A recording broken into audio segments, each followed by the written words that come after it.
അല്ലാതെ പൗരബോധമുള്ള പത്രാധിപരുടെ നേർക്ക് മെക്കിട്ട് കയറാൻ പറയരുത്. പൗരബോധമുള്ള പത്രാധിപർ പന്ന റാസ്കൻ. 10 കാശിന്റെ ലാഭത്തിനു വേണ്ടി ജനങ്ങളെ വിഷച്ചാരായം കുടിപ്പിച്ച് കൊല്ലിക്കുന്ന നീ തത്വം പ്രസംഗിക്കുന്നടാ. നാളത്തെ പത്രത്തിൽ ഇതും എഴുത്, പൗരബോധമുള്ള പത്രാധിപരെ ഓഫീസിൽ കയറി അടിച്ചെന്ന്.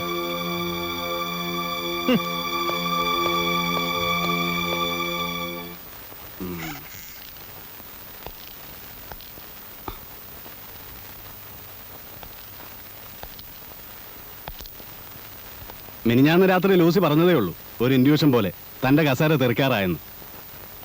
താൻ ജോയിൻ ചെയ്യാൻ വലതുകാല് വെച്ച് വന്നപ്പോഴേ ഞാൻ പറഞ്ഞതാ ആ കസേരയിൽ ഇരിക്കുമ്പോൾ സൂക്ഷിക്കണമെന്ന്. എന്നിട്ടിപ്പോ എന്തായി? തന്നോട് ആര് പറഞ്ഞോടോ ആ പത്രാധിപരെ പ്രസ് കയറി തല്ലാൻ? ഞാൻ ചെന്നപ്പോൾ അയാൾ പ്രസിനുള്ളിലായിരുന്നു, അതുകൊണ്ടാ. ഇത് തന്നെയാ തന്റെ കുഴപ്പം. അന്ന് ജുവലറി ഷോപ്പിലെ സംഭവം കഴിഞ്ഞപ്പോൾ കരുതിയതാ സസ്പെൻഷൻ ഓർഡർ സെർവ് ചെയ്യണമെന്ന്. പിന്നെയും വിചാരിച്ചു ജോയിൻ ചെയ്തിട്ട് കുറച്ചു കാലമല്ലേ ആയുള്ളൂ. താൻ എന്ത് ആ ഓർഡർ തന്നാ എനിക്ക് പോവാം. GK Segaran, Circle Inspector of Police. You are hereby suspended. Sir, ഞാൻ തന്നെ വായിച്ചോളാം. പിന്നെ സാറ് ദയവായിട്ട് സാറിന്റെ ലൂസിയോട് പറയണം, സ്വന്തം ഭർത്താവിന്റെ കാര്യത്തിലെങ്കിലും ഇത്തരം ഇൻഡ്യൂഷൻ തോന്നരുതെന്ന്.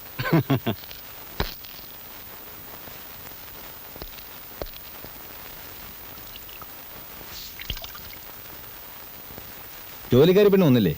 വരണ്ടാന്ന് പറഞ്ഞു. എന്തേ? ഇവിടെ എനിക്ക് എടുക്കാനുള്ള പണി തന്നെ ഇല്ല.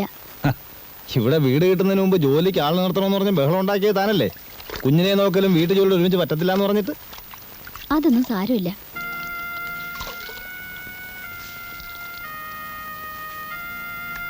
ചെലവ് കുറയ്ക്കാൻ വേണ്ടിയല്ലേ നീ ജോലിക്കാരോട് വരണ്ടെന്ന് പറഞ്ഞത്? എനിക്കറിയാം, എൻ്റെ ഭാര്യ ആയിപ്പോയതുകൊണ്ട് നീ ഒരുപാട് ബുദ്ധിമുട്ടുകൾ അനുഭവിക്കുന്നുണ്ട്. എന്താ ഇങ്ങനെയൊക്കെ പറയുന്നത്? എന്തെങ്കിലും പരാതി ഞാൻ എപ്പോഴെങ്കിലും പറഞ്ഞിട്ടുണ്ടോ? സമയദോഷം കൊണ്ടാ ഇങ്ങനെയൊക്കെ സംഭവിച്ചത്. പ്രശ്നങ്ങളൊക്കെ തീരുമ്പോൾ നമുക്ക് പഴനിയിലൊന്ന് പോകണം. ഞാൻ പ്രാർത്ഥിച്ചിട്ടുണ്ട്. ആരുമില്ല ഇവിടെ? വാതിലൊക്കെ തുറന്ന് മലത്തിയിട്ടിട്ട് എവിടെ പോയി കിടക്കുക എല്ലാവരും? ഓ, ഇൻസ്പെക്ടർ ഉണ്ടായിരുന്നു അവിടെ. ഇനിയിപ്പോ ഡ്യൂട്ടിക്കൊന്നും പോകണ്ടല്ലോ. ഇപ്പൊ സസ്പെൻഷൻ, അടുത്ത് പിരിച്ചുവിടലേ. മരുമകളെ കല്യാണം കഴിച്ചിരിക്കുന്ന ഒരു പോലീസ് ഉദ്യോഗസ്ഥനാന്ന് പറയാൻ പണ്ട് എനിക്ക് അഭിമാനമായിരുന്നു. ഇപ്പൊ നാണക്കേട് കൊണ്ട് പുറത്തിറങ്ങാൻ വയ്യാണ്ടായി. ഞങ്ങളുടെ കാര്യത്തിന് അമ്മാവൻ എന്തിനാ ഇത്ര വിഷമിക്കുന്നത്? വിഷമം ഉണ്ടടി. എന്താ ഈ പത്രത്തിൽ എഴുതിക്കുന്നത് നോക്ക്. ഇവന് സ്ഥലം മാറ്റത്തിനും പ്രൊമോഷനും വേണ്ടി മേലുദ്യോഗസ്ഥന്മാരെ കാണാൻ പോകുന്നത് നീയാണെന്ന്. ഇവൻ നിൽക്കേണ്ടടുത്ത് നിന്നാൽ ഈ പത്രക്കാരിങ്ങനെ എഴുതുമോ? മതി.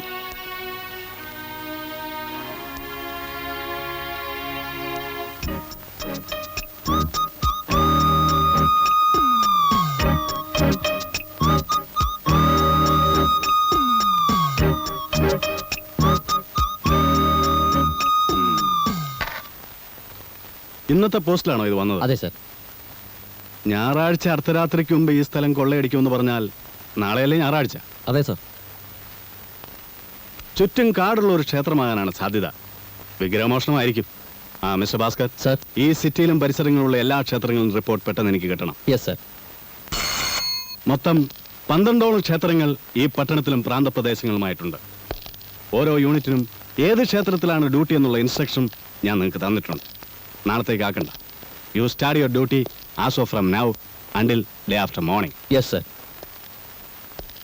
എന്തെങ്കിലും സംശയമോ പ്രശ്നങ്ങളോ ഉണ്ടായാൽ ഉടനെ കൺട്രോൾ റൂമുമായി ബന്ധപ്പെടണം. Now you may proceed to your respective destination.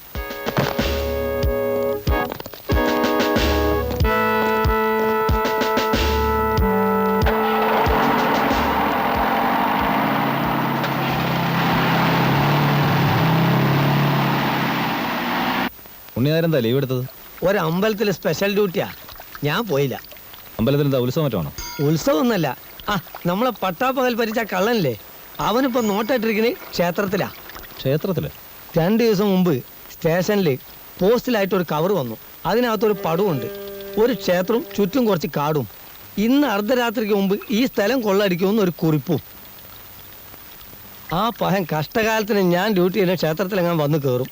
ഡ്യൂട്ടിക്കാരെ കണ്ണും പിടിച്ച് രക്ഷപ്പെടുകയും ചെയ്യും. അവസാനം സസ്പെൻഷനും ദൈവശാപവും എനിക്ക്. എന്തിനാ പുലിവാലിന് പോകണമെന്ന് വിചാരിച്ച് ഞാൻ തന്നെ ബുദ്ധിപൂർവ്വം ലീവ് എടുത്തതാ. പോരാത്തതിന് ഇപ്പം എൻ്റെ സമയം കുറച്ച് മോശമാണ് സാറേ.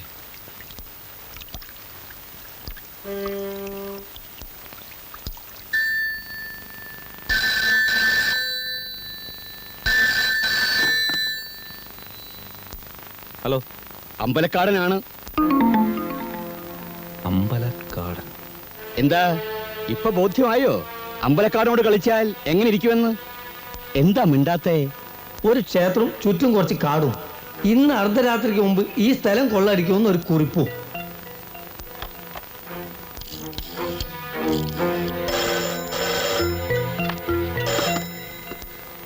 യെസ്. സർ, ശേഖരനാണ് സർ. എനിക്കൊരു അത്യാവശ്യ കാര്യം പറയാനുണ്ട്. എന്ത് അത്യാവശ്യ കാര്യമാണെങ്കിലും എനിക്ക് കേൾക്കണ്ട. I don't want to hear anything from you. Understand?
എന്താ സർ?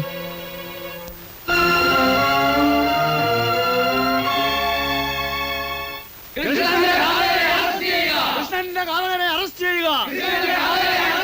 CI ശേഖരനെ അറസ്റ്റ് ചെയ്യുക. മലയാളിയെ അറസ്റ്റ് ചെയ്യുക. കൃഷ്ണന്റെ കാവലനെ അറസ്റ്റ് ചെയ്യുക. ഇൻസ്പെക്ടർ ശേഖരനെ അറസ്റ്റ് ചെയ്യുക. പോലീസ് നീതി പാലിക്കുക. പോലീസ് നീതി പാലിക്കുക. കൃഷ്ണന്റെ കാവലനെ അറസ്റ്റ് ചെയ്യുക. പോലീസ് നീതി പാലിക്കുക. CI ശേഖരനെ അറസ്റ്റ് ചെയ്യുക.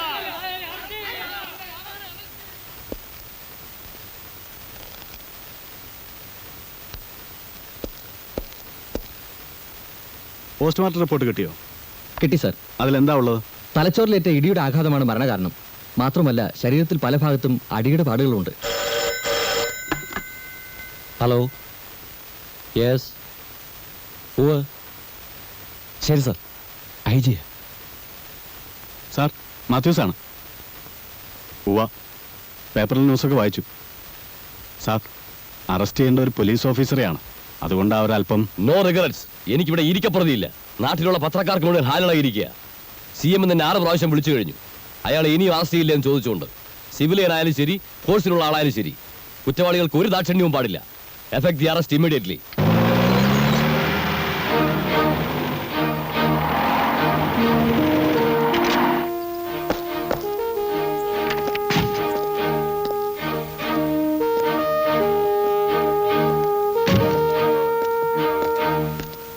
ഇന്ന് ആളുകൾ പ്രശ്നം വല്ലതും ഉണ്ടാക്കിയോ? പതിവ് പോലെ കുറച്ച് മുദ്രാവാക്യം വിളിച്ചിട്ട് പോയി, അത്രേ ഉള്ളൂ സാർ.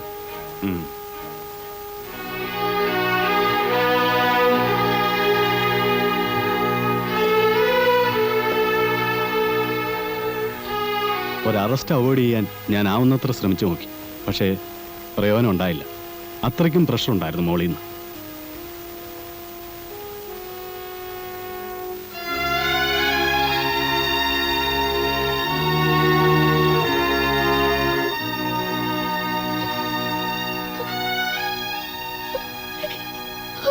വിഷമിക്കരുത്. നമ്മുടെ വിധിയാണെന്ന് കരുതിയാൽ മതി. കുഞ്ഞിനെയും കൊണ്ട് ഇന്ന് തന്നെ വീട്ടിലേക്ക് വയ്ക്കും. ഞാൻ ഒരിടത്തേക്ക് പോകില്ല. കരയാതിരിക്കും.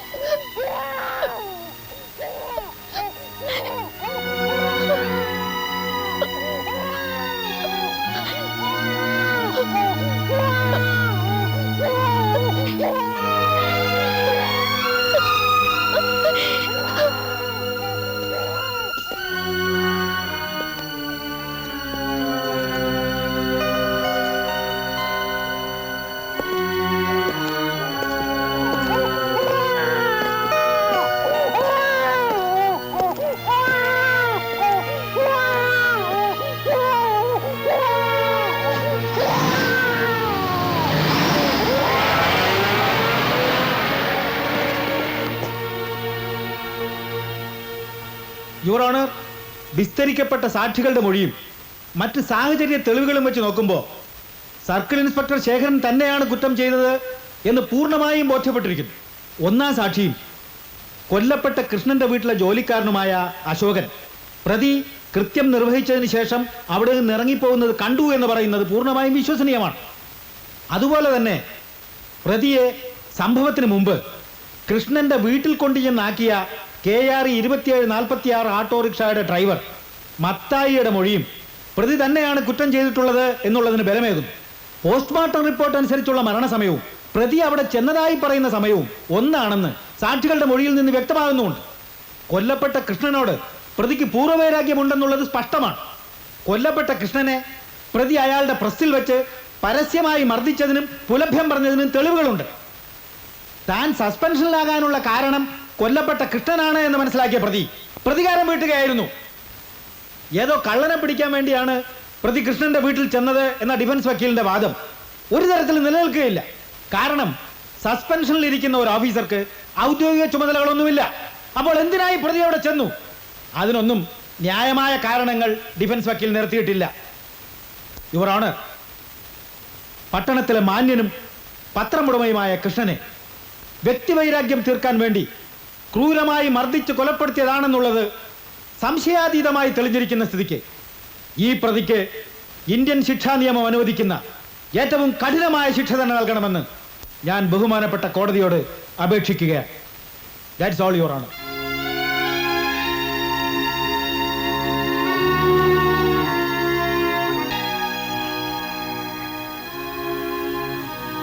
നിങ്ങളെപ്പോലെയുള്ള ലോക വിവരമൊന്നും ഞമ്മക്കില്ല. പക്ഷെ ഒന്നറിയാം, ഞാനും നിങ്ങളെ വിചാരിച്ച ഈ നാട് നന്നാവില്ല.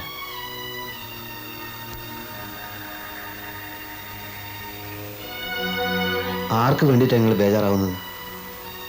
പണക്കാരുടെ അടുത്തുനിന്ന് സർക്കാർ നികുതി എന്നൊക്കെ പറഞ്ഞിട്ട് പണം പിരിക്കും. പക്ഷെ പട്ടിണി കിടക്കുന്നവർക്ക് ഒരു നേരത്തെ ചോറ് കൊടുക്കാൻ ഇവിടെ ആരുമില്ല. നിങ്ങളോട് നമ്മൾ മുമ്പ് പറഞ്ഞിട്ടുള്ളത് പോലെ ഇവിടുന്ന് സ്ഥലം വിട്ടോളി. ഈ ദുനിയാവിൻ്റെ ഏതെങ്കിലും ഒരു മൂലയ്ക്ക് നിങ്ങൾ ജീവനോടെ ഇരിക്കുന്നുണ്ടെന്ന് അറിഞ്ഞാൽ മതി ഞമ്മക്ക്. അതുകൊണ്ടാണ് പറയുന്നത്.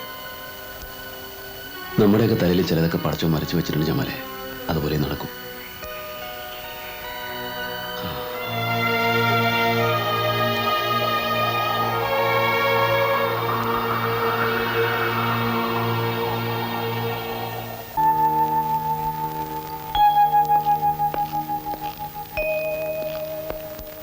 ഒരാൾ കാണാൻ വന്നിട്ടുണ്ട്.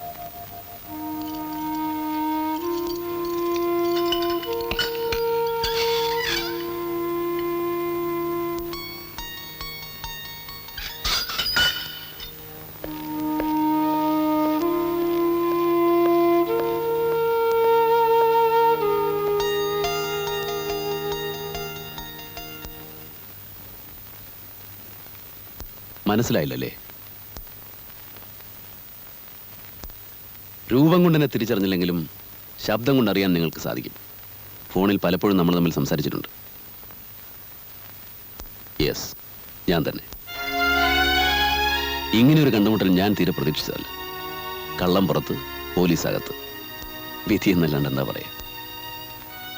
ഈ അവസ്ഥയിൽ നിങ്ങൾക്ക് എന്നെ ഒന്നും ചെയ്യാനാവില്ലെന്ന് എനിക്കറിയാം. കളവിനേക്കാൾ വലിയ കുറ്റമാണ് കൊലപാതകം. മറ്റുള്ളവരെ വിശ്വസിപ്പിക്കാൻ നിങ്ങളെക്കാൾ എളുപ്പം എനിക്കാണ്. നിങ്ങളൊരു പാവമാണ് മിസ്റ്റർ ശേഖർ. ഉദ്യോഗത്തിനോട് നീതി പുലർത്താൻ മാത്രമേ നിങ്ങൾ പഠിച്ചിട്ടുള്ളൂ. എന്തിന്, ആർക്ക് വേണ്ടി എന്നൊന്നും നിങ്ങൾ ആലോചിച്ചിട്ടേ ഇല്ല. ഉണ്ടോ? നിങ്ങൾ നിരപരാധിയാണെന്ന് എനിക്കറിയാം. എനിക്ക് മാത്രമേ അതറിയാവൂ. കോടതിക്ക് സാക്ഷിമൊഴികളെ വിശ്വസിക്കേണ്ടി വരുമ്പോൾ നിരപരാധികളും ശിക്ഷിക്കപ്പെടും. പക്ഷേ നിങ്ങൾ ശിക്ഷിക്കപ്പെടരുതെന്ന് എൻ്റെ മനസാക്ഷി എന്നോട് പറയുന്നു. നന്മയുടെ ഭാഗത്ത് നിൽക്കുക എന്നത് നീതിപാലകരുടെ മാത്രം കുത്തകയല്ല. അത് നിങ്ങൾ മനസ്സിലാക്കണം. ഞാൻ നിങ്ങളുടെ വീട്ടിൽ പോയിരുന്നു. നിങ്ങൾക്കൊന്നും സംഭവിക്കില്ല എന്ന് നിങ്ങളുടെ ഭാര്യയ്ക്ക് ഞാൻ വാക്ക് കൊടുത്തിട്ടുണ്ട്. അവരത് വിശ്വസിച്ചിട്ടുണ്ടോ ഇല്ലയോ എന്ന് എനിക്കറിയില്ല. കേസിൻ്റെ വിധി പറയുന്നതിന് മുമ്പ് നമുക്ക് വീണ്ടും കാണാം. Best of luck.